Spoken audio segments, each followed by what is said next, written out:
हाँ, नमस्कार साथियों। पिछले वीडियो में हमने भारत के निर्वाचन आयोग में क्या बदलाव होने जा रहा है, विशेष सत्र संसद का जो 18 से 22 को आ रहा है, उसको लेकर के इंगित किया था, लेकिन विस्तृत तौर पे हम उसको नहीं पढ़ पाए थे। तो आज हम इलेक्शन कमीशन ऑफ इंडिया और स्टेट इलेक्शन कमीशन दोनों का कंपैरेटिव स्टडी हम इस वीडियो में करने वाले हैं। और क्योंकि चर्चा में है निर्वाचन आयोग, तो तय मान लीजिए RAS, IAS, assistant professor, police sub inspector, school lecturer, Delhi police हो चाहे राजस्थान पुलिस हो, सभी कंपटीशंस के लिए ये करंटली भी महत्वपूर्ण है। और क्योंकि बदलाव होने जा रहा है और जहां जहां संविधान में कोई बदलाव होगा वहां से पेपर सेटर सवाल पूछेगा, तो हम भारत के निर्वाचन आयोग और राज्य निर्वाचन आयोग की तुलना करेंगे। पहला वीडियो डाल रखा है इससे जस्ट पहले। अब उससे आगे का भाग, अपनी ये दूसरा भाग आज पढ़ने जा रहे हैं।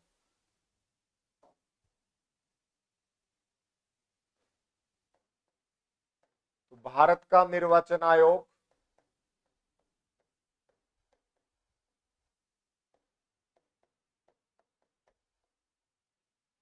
वर्सेज स्टेट इलेक्शन कमीशन,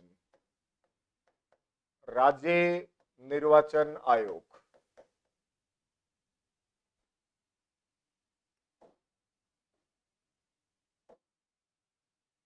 देखिए, तुलना का पहला बिंदु कि इसका गठन कब होता है।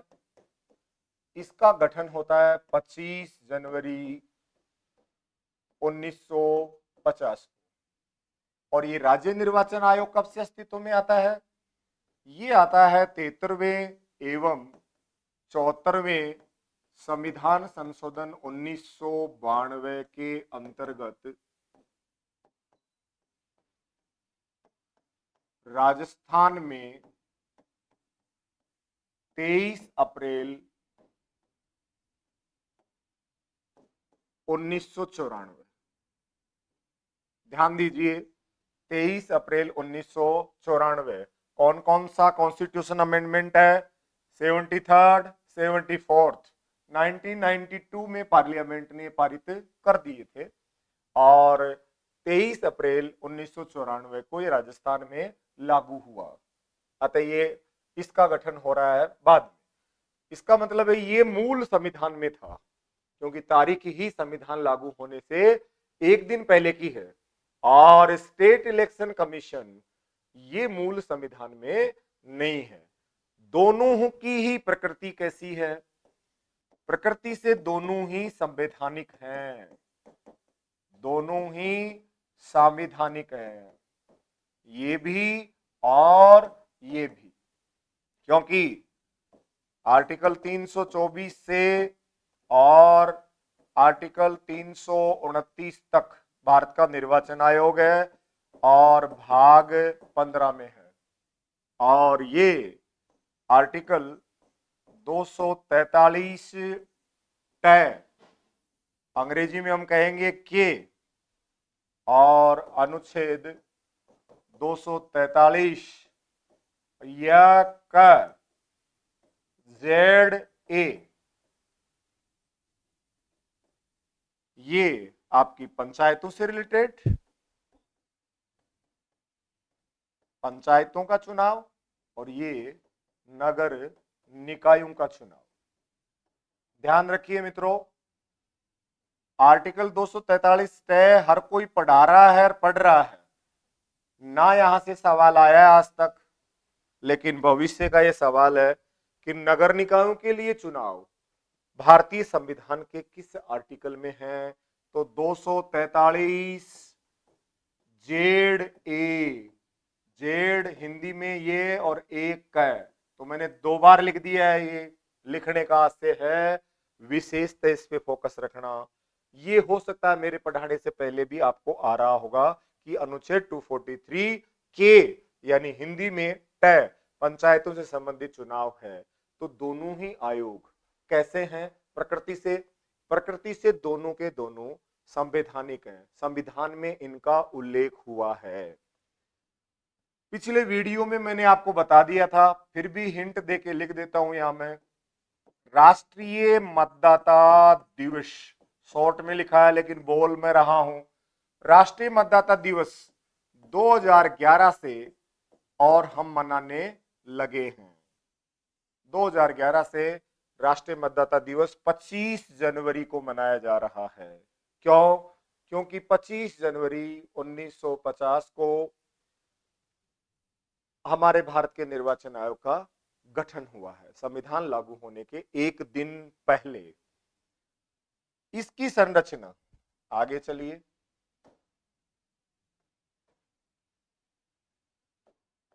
इसकी संरचना गठन के समय पुराना वीडियो लिंक करके देखना भाई, एक सदस्यीय था और वर्तमान में ये है आपका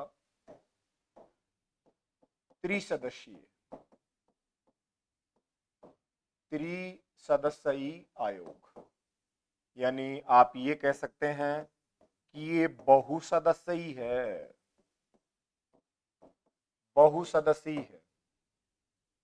1+2, 1 chief election commissioner and 2 other commissioner, ये ढांचा है। लेकिन राज्य की संरचना में राज्य का जो है ये एक सदस्य ही है, ये एक सदस्य ही है। और उस सदस्य का नाम क्या है? उस पदाधिकारी का नाम है राज्य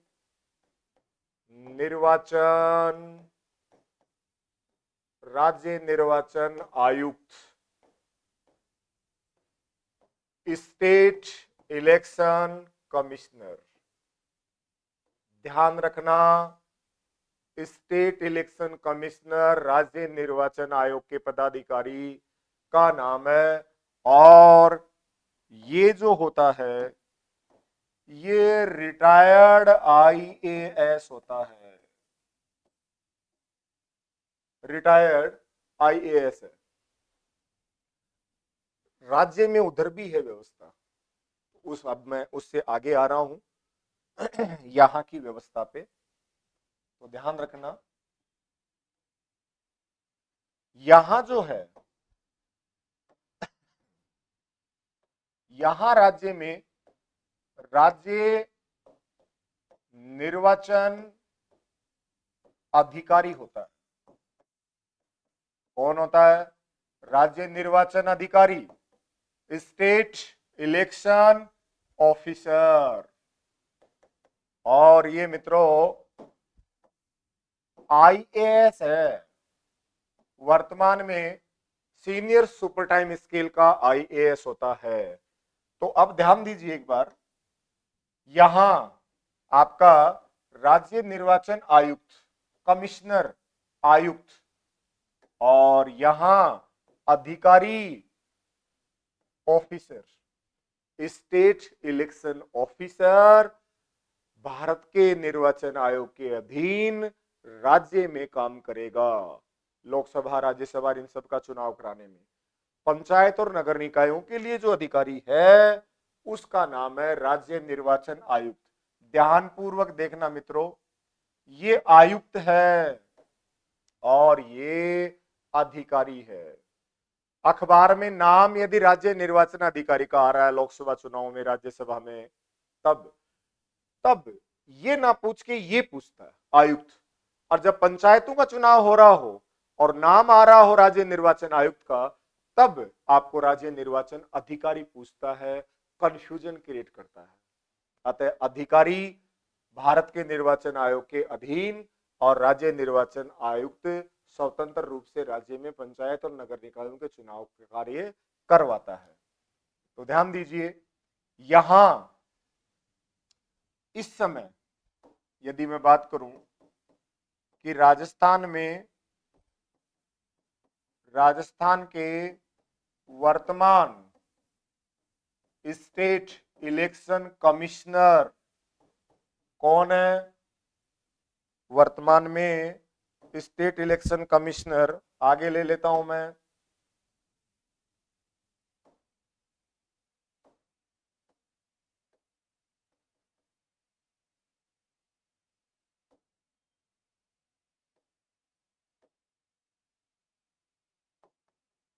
मधुकर गुप्ता हैं। मधुकर गुप्ता जो कि चीफ सेक्रेटरी रहे हैं, रिटायर्ड आईएएस यानी राजस्थान के चीफ सेक्रेटरी रहे हैं, ये वर्तमान में है। और प्रथम कौन थे? प्रथम थे अमर सिंह राठौड़। अमर सिंह राठौड़ 1994। तो ध्यान दीजिए, तो भाई कहाँ गए वो सारे?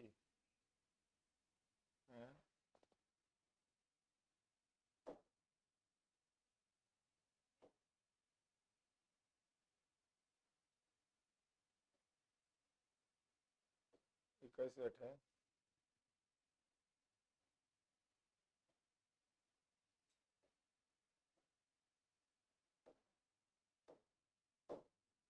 चलिए मित्रों, मेरे को ज्यादा सा टेक्नो फ्रेंड नहीं हूँ, जो भी है आप देख लेना इसको ना। मधुकर गुप्ता इस समय है और राजस्थान के पहले अमर सिंह राठौड़ 1994 में बने थे। राज्य निर्वाचन अधिकारी राजस्थान में वर्तमान कौन है? मिस्टर प्रवीण गुप्ता हैं। प्रवीण गुप्ता आईएएस हैं, मौजूदा आईएएस हैं। इसको जब चाहे हटा सकते हो आप, ये दूसरे विभाग में जा सकता है। लेकिन मधुकर गुप्ता जो राज्य निर्वाचन आयुक्त हैं, वो एक निश्चित कार्यकाल के लिए बनते हैं, जब चाहे आप इसको नहीं हटा सकते हैं। ठीक है मित्रों, आगे चलते हैं। तुलना का बिंदु हम दोनों के मध्य नियुक्ति यहां चेंज है मित्रों, ध्यान रखना।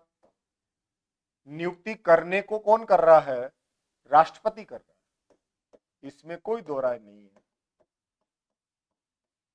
राष्ट्रपति कर रहे थे पहले, यानी अब तक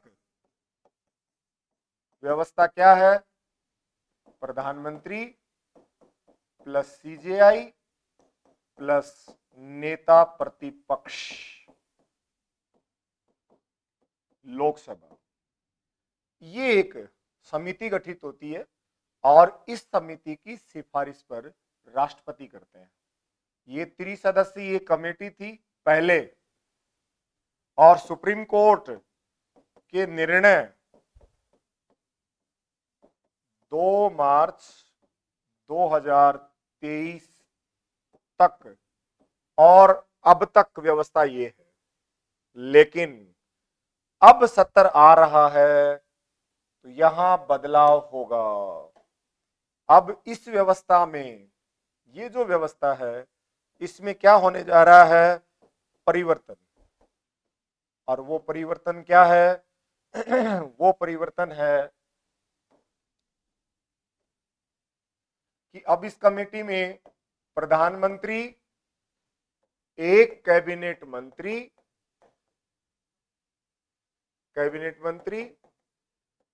जो पीएम द्वारा नॉमिनेटेड होगा, और प्लस नेता प्रतिपक्ष लोकसभा, यदि नहीं है तो सबसे बड़ी पार्टी। अब ध्यान दीजिए क्या बदलाव आ गया है? बदलाव ये आ गया है, सीजेआई की जगह कौन आ गया है? कैबिनेट मंत्री। इसकी जगह पहले कौन होता था? चीफ जस्टिस ऑफ इंडिया, उसको हटा दिया है।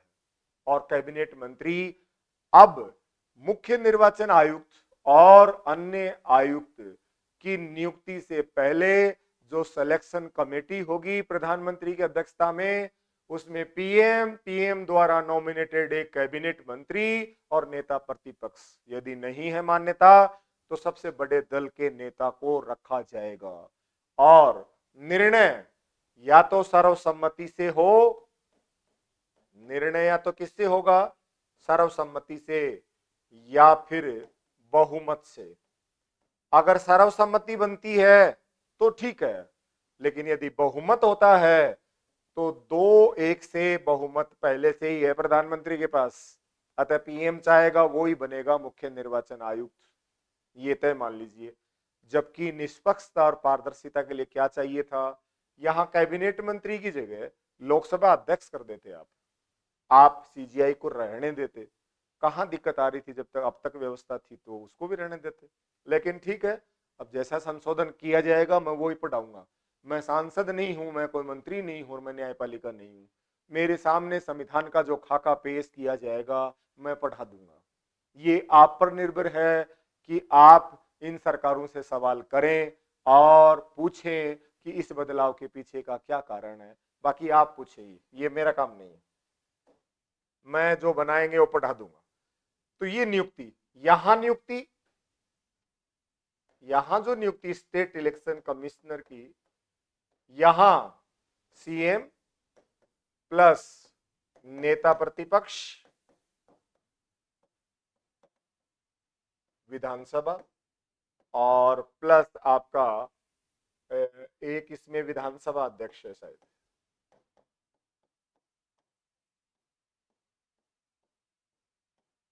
ये नाम तय करेंगे और फिर ये रिकमेंड देंगे किसको, राज्यपाल को।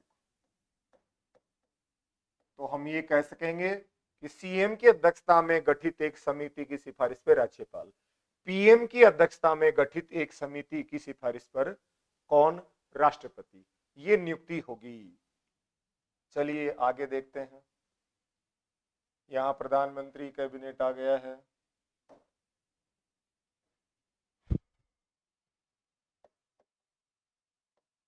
प्रथम चीफ इलेक्शन कमिश्नर, पहला chief election commissioner Sukumar Sen कब बना, 21 मार्च 1950 को, और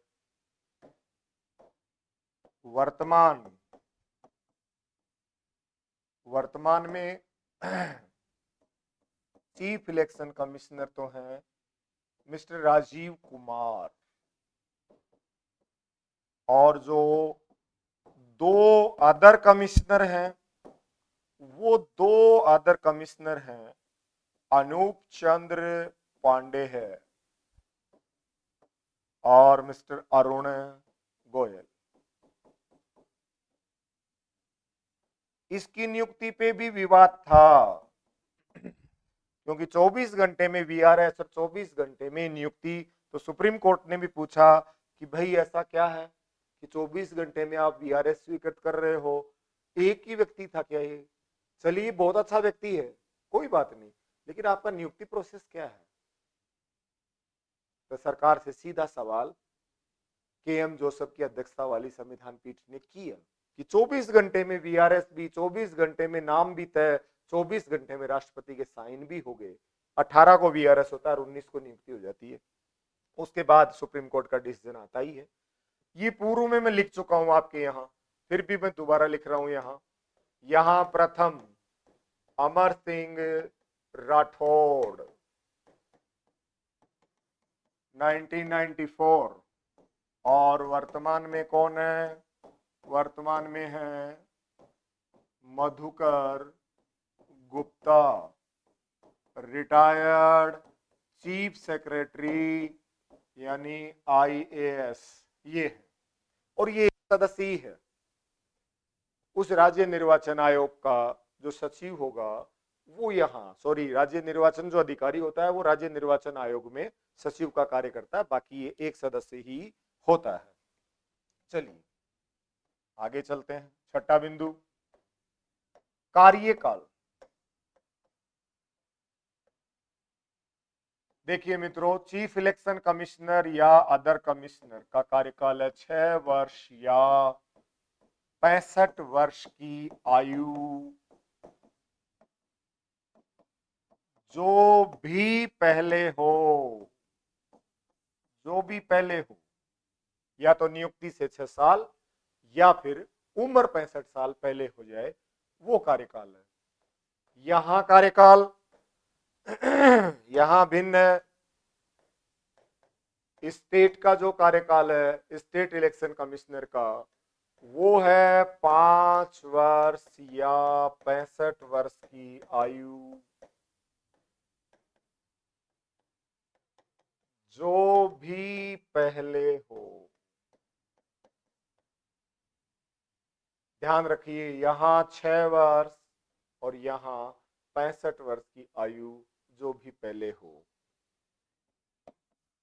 हटाना, यदि आप हटाना चाहते हैं तो हटेगा साबित कदाचार और असमर्थता के आधार पर। असमर्थता के आधार पर chief election commissioner, chief election commissioner तो हटेगा सुप्रीम कोर्ट के न्यायाधीश की तरह।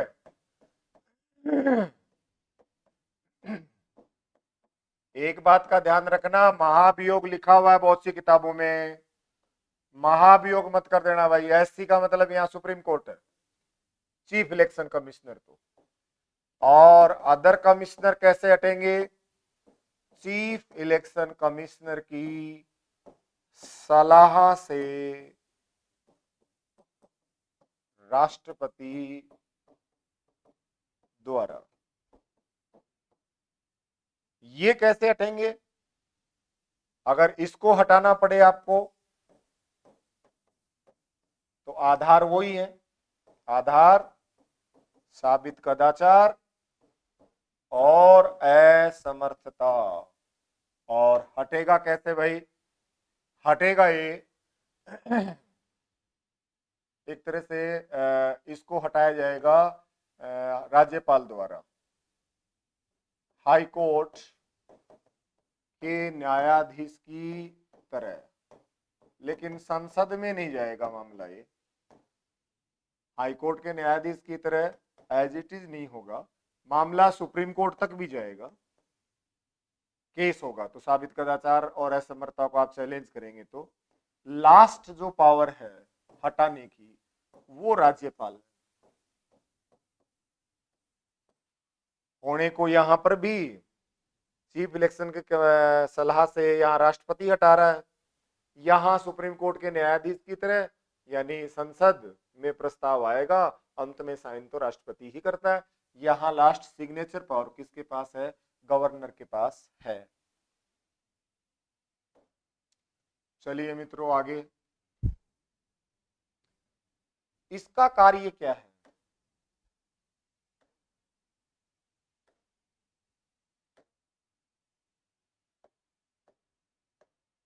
इसके कार्य, ये चुनाव कराएगा भाई कौन कौन से?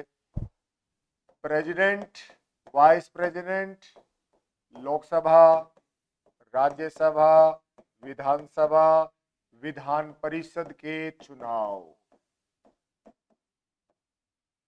ये इसका जो कार्य होगा, इसका कार्य केवल पंचायतों एवं नगर निकायों का चुनाव करवाना।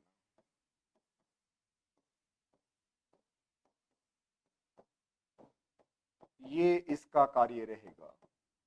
इसका कार्य, स्टेट इलेक्शन कमीशन की बात कर रहे हैं हम, तुलना चल रही है केवल पंचायतों का, समझ रहे हैं? केवल पंचायतें और नगर निकाय का चुनाव का जिम्मा स्टेट इलेक्शन कमीशन का है। और election commission of India president of India, आपका वाइस प्रेसिडेंट, लोकसभा, राज्यसभा, विधानसभा और विधान परिषद, ये सारे चुनाव करवाएगा। ठीक है, कार्यों में हम देखें तो मतदाता सूची तैयार करना, ये एक समान कार्य है भैया, अलग अलग नहीं। मतदाता सूची कह लो या निर्वाचक नामावली कह लो, आप इसको निर्वाचक नामावली तैयार करना यानी मतदाता सूची तैयार करना। फिर चुनावों की आदर्श आचार संहिता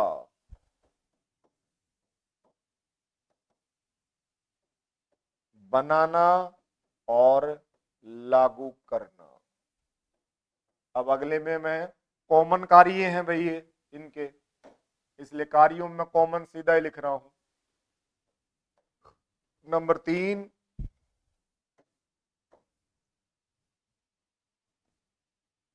राष्ट्रीय राजनीतिक दलों, राष्ट्रीय ऑब्लिक राज्य, राष्ट्रीय ऑब्लिक राज्य स्तरीय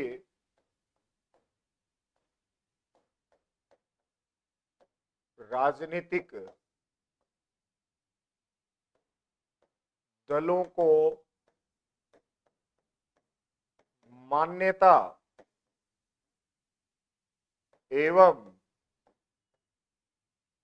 चुनाव चिन्ह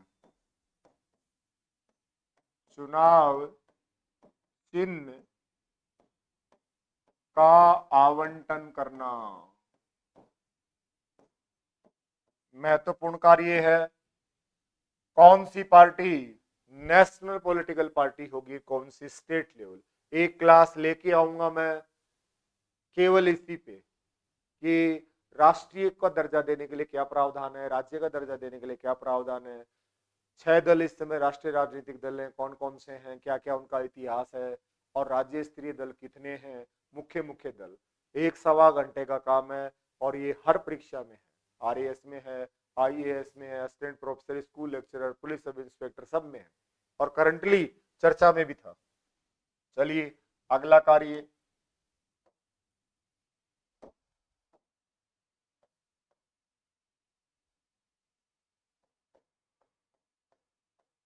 निर्वाचन करवाना और उपचुनाव करवाना, बाई इलेक्शन, उपचुनाव करवाना।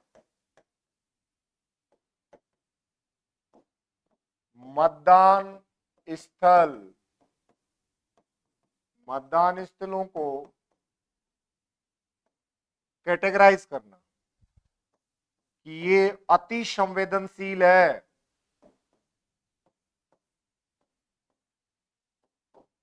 ये संवेदनशील है और ये सामान्य है।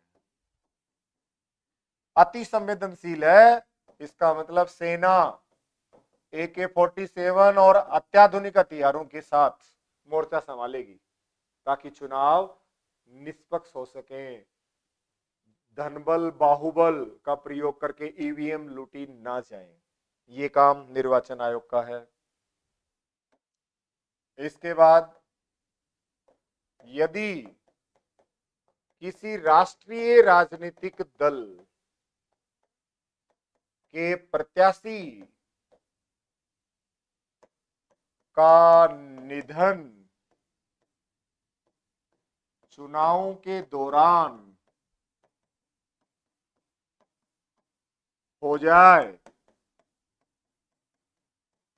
तो चुनाव पोस्टपोन्ड करने का कार्य, चुनाव स्थगित करना। याद कीजिए चूरू में एक बसपा के प्रत्याशी का निधन हो गया था और फिर हमारे यहाँ 199 के लिए चुनाव हुए, एक सीट का चुनाव बाद में हुआ था। इसके बाद अगला कार्य इसका संसद सदस्य और यदि स्टेट इलेक्शन कमिश्नर है तो फिर राज्य विधान मंडल सदस्य।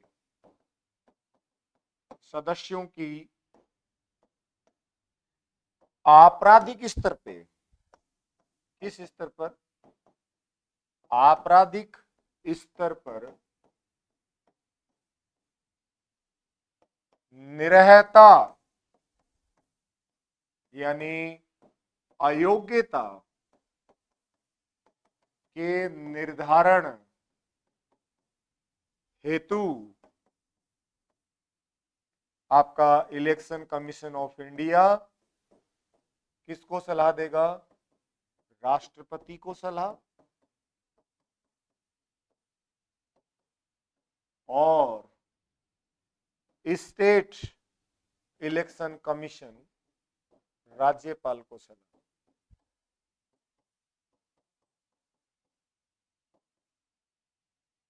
देगा। अब यदि संसद सदस्य की अयोग्यता है तो आप क्या कहेंगे? इलेक्शन कमीशन ऑफ इंडिया की रिकमेंड पर प्रेसिडेंट ऑफ इंडिया अयोग्यता का निर्धारण करेंगे।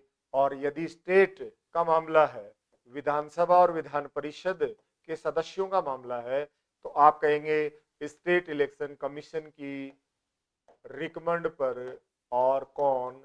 राज्यपाल डिस्क्वालीफाई घोषित कर सकेगा। लेकिन ध्यान रहे, आपराधिक स्तर पे, दल बदल के आधार पर नहीं। किस स्तर पे? आपराधिक क्रिमिनल ऑफेंस कोई पार्लियामेंट के सदस्य ने किया है तो इलेक्शन कमीशन ऑफ इंडिया की रिकमेंड पर प्रेसिडेंट ऑफ इंडिया। और यदि कोई अपराध का कार्य विधानसभा विधान परिषद वाले ने किया है तो स्टेट इलेक्शन कमीशन की रिकमेंड पर राज्यपाल उस सदस्य को डिस्क्वालीफाई घोषित कर देगा। यदि मामला दल बदल का है तो फिर चेयरपर्सन, मामला 60 दिन तक लगातार एब्सेंट रहने का है तो चेयरपर्सन पीठासीन अधिकारी वहां लोकसभा में लोकसभा अध्यक्ष, राज्यसभा में राज्यसभा सभापति, विधानसभा में विधानसभा अध्यक्ष और विधान परिषद सभापति। लेकिन मामला यदि आपराधिक का है, हत्या, डकैती, लूटपाट, बलात्कार जैसे जुर्म साबित हो गया किसी संसद सदस्य पे, तो election commission of India recommend भेज देगा प्रेसिडेंट ऑफ इंडिया को कि माननीय फला सदस्य इस अपराध से ग्रसित होके न्यायालय द्वारा दोषी करार दिया गया है, अतः इसे पार्लियामेंट की मेंबरशिप से डिस्क्वालीफाई कर दिया जाए। और ऐसा ही रिकमेंड राज्य में राज्यपाल को दिया जाएगा।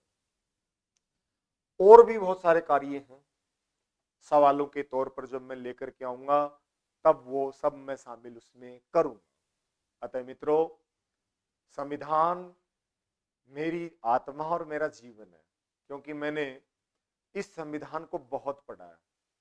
मैं पर्सनली ये चाहूंगा कि इस संविधान को संविधान निर्माताओं की इच्छा के अनुसार और भारत की परिस्थितियों के अनुकूल अमेंडमेंट का अधिकार तो है लेकिन बहुमत की तानाशाही के आधार पर संविधान की परिभाषा और संविधान का संशोधन अपने निहित स्वार्थ और उद्देश्यों को सत्ता प्राप्ति के लिए प्रयोग नहीं किया जा सकता।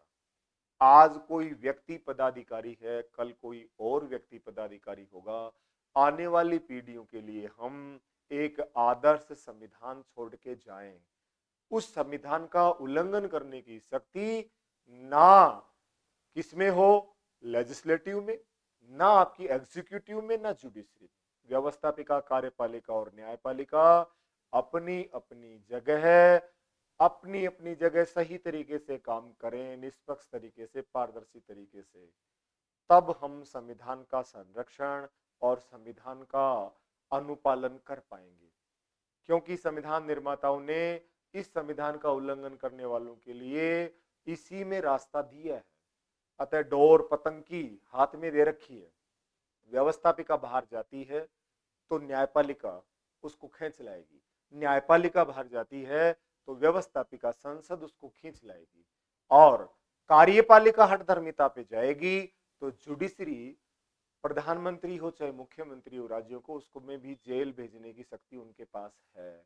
लेकिन हर हाल में संविधान, लोकतंत्र, समाजवादी समाज जैसा ढांचा, भारत का लोक कल्याणकारी स्वरूप जिंदा रहना चाहिए, ताकि समाज का वह वर्ग जो समाज की मुख्य धारा से पीछे छूटा हुआ है, वो शोषित वर्ग, वो वंचित वर्ग, वो दमित वर्ग उस लोक कल्याणकारी राज्य की अवधारणा के अंतर्गत शामिल हो और वो भी समाज की मुख्य धारा में आए।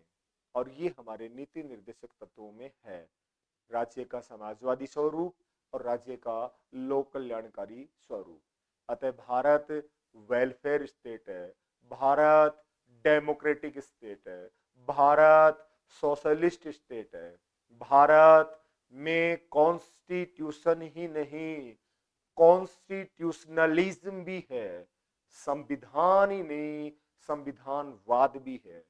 मित्रों ध्यान रखना, संविधान हर जगह हो सकता है, लेकिन संविधानवाद होना बहुत आवश्यक है। संविधानवाद का मतलब है उस देश की शासन सत्ता संविधान के अनुसार चले। पाकिस्तान में संविधान तो है, लेकिन पाकिस्तान में संविधानवाद नहीं है। कारण वहां मोहम्मद अली जिन्ना की हत्या से लेकर के याहिया खां, अयूब खां और परवेज मुशर्रफ तक उन लोगों ने सत्ता को अधिग्रहण कर लिया। और ये क्या था? ये संविधानवाद पे खतरा था। संविधान तो फिर भी रहा, लेकिन संविधानवाद नहीं था, अर्थात संविधान सम्मत सरकार नहीं कह सकते हम। याहिया खां, अयूब खां और परवेज मुशर्रफ की सरकार संविधानवाद वाली नहीं थी।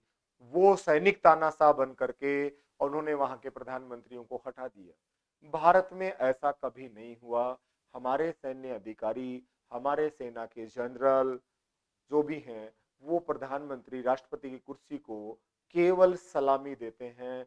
कभी मन में उनके विचार नहीं आता कि हम इनको सत्ता से हटा करके इन कुर्सियों पे बैठ जाएं। और वो क्यों नहीं आता? क्योंकि हमारा संविधान, हमारी संस्कृति है ही ऐसी। हमारे यहाँ कार्य विभाजन है, कार्य विशिष्टीकरण है। ठीक है, एग्जीक्यूटिव अपनी जगह काम करे, लेजिस्लेटिव अपनी जगह काम करे, जुडिशरी अपनी जगह काम करे और सेना अपनी जगह काम करेगी, पुलिस अपनी जगह काम करेगी, सब अपनी अपनी जगह काम करेंगे और सबका आदर्श है संविधान। इसलिए संविधान जीवित रहना चाहिए, संविधान जिंदा रहना चाहिए। संविधान से अनचाही छेड़छाड़ आने वाली पीढ़ियां बर्दाश्त नहीं करेंगी। नमस्कार मित्रों, धन्यवाद। ठीक है मित्रों।